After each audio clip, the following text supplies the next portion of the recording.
estudyante ng sexual harassment. With police, Fox 5 Jessica Formoso joins us live from the Longwood section of the Bronx right now. Has told BBC it's tackling sexual harassment and a male-dominated culture. Ng pambabastos sa dalawang estudyante. Yan ang umagang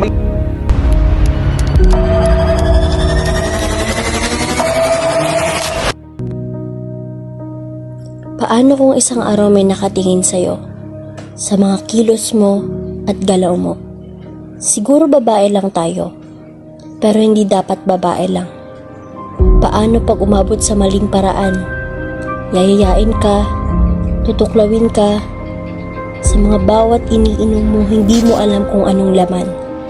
Ibigyan ka ng trauma, gagasain, tapos isang araw, makikita mo ang sarili mo nakakalat sa iba't ibang social media. Paano? Kailangan natin mag-ingat.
Paalala, hindi lang tayo babae at hindi din tayo basta babae.